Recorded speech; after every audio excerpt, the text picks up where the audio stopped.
Fed remained patient in its latest meeting. Societe Generale Sebastien Galy is on the line.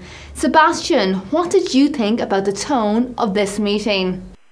Well, the overall tone is actually, I would say, somewhat positive. Essentially, what they're doing is revising higher in terms of growth expectations, and the entire language is turning more positive, suggesting that Fed rate hikes are indeed coming at some point this year. So it's marginally more hawkish, probably roughly in line with what the market expected. The only concern, of course, was the mention of the international situation, which is something very imprecise, but overall somewhat more constructive.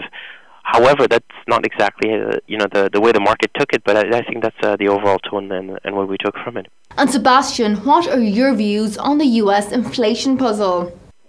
Well, the Societe expects the first rate hike to happen in June, and we expect actually 3 rate hikes. So we're quite out of consensus, since the consensus right now, expecting somewhere around November the first rate hike, so far less than we are.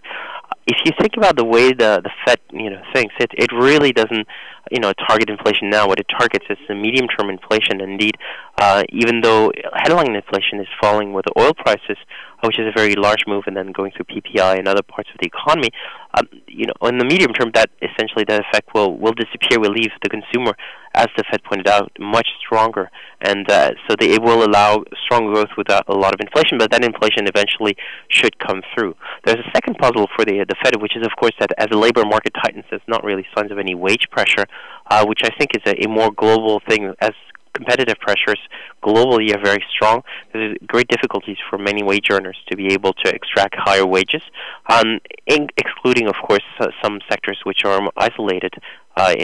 So you should imagine that you would be building a house somewhere in New Zealand, then the supply is limited, and you could have these effects on the house prices.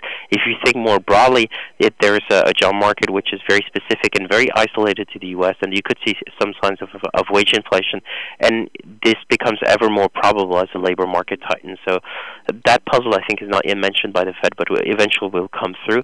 We're quite confident in terms of our outlook that as the Fed, as this labor market is indeed tightening, that the Fed will start to basically steadily move its rates higher. So first rate for us is in June. And finally, Sebastien, what did you think about the market's reaction to this meeting? Well, I think the dollar is going to continue to increase. The tone of the statement to me was actually quite positive, and I think we're starting to see that effect. We're also starting to see some oil prices which continue to fall. Some of it is a call maybe from the House, which was quite bearish on oil.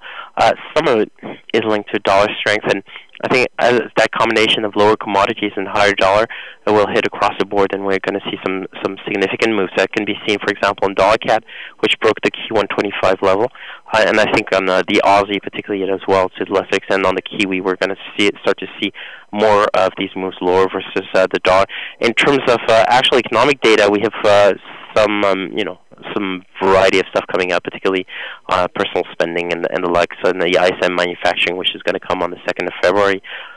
Most of them are probably going to continue to indicate that the U.S. business cycle continues to grow at a steady pace, if not a very rapid one. So no need for the Fed to hike very soon, but as it anticipates issues, it will probably be hiking in June. Probability of June rate hike is very low right now, and I think is going to increase, and that should drive the dollar higher and particularly put some pressure on commodities. Well, viewers, do not go anywhere. We have plenty more heading your way on Dukascopy TV today. See you soon.